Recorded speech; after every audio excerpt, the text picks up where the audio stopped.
大家好，我是珍珍，欢迎来到珍珍厨房。今天和大家分享一道家常豆腐，营养丰富，比吃肉还香。这里是所需要的材料：1块老豆腐、青椒、红椒、香菇、木耳、五花肉、姜和蒜头。准备1块老豆腐，切成三角片。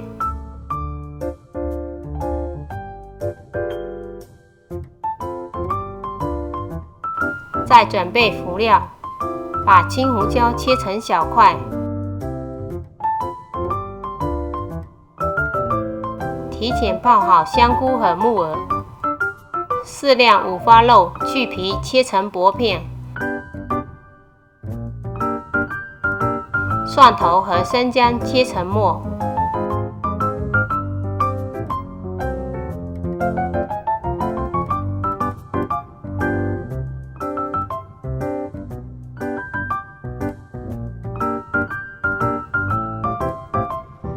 在锅中倒入适量油，油温烧至6成熟，下入豆腐，炸至表面金黄色，捞出。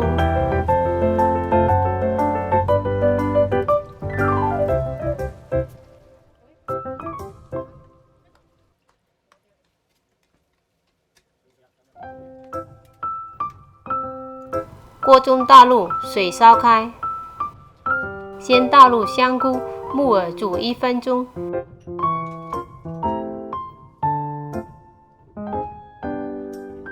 再倒入青红椒，抽一下水，去除异味，捞出备用。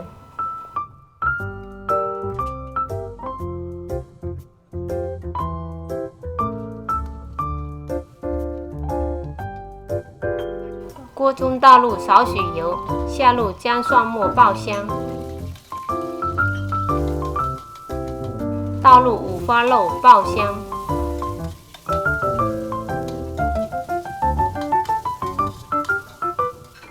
加入1小辣椒酱炒出红油，加入豆瓣酱，下入辅料翻炒几下，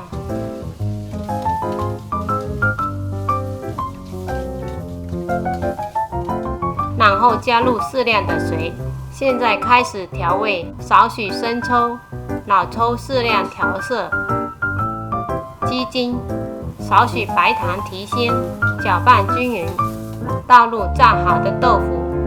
然后转小火，烧至2分钟，慢慢让豆腐吸收汤汁入味。加入适量的水，淀粉勾芡。出锅前加入少许香油，翻炒几下，出锅装盘。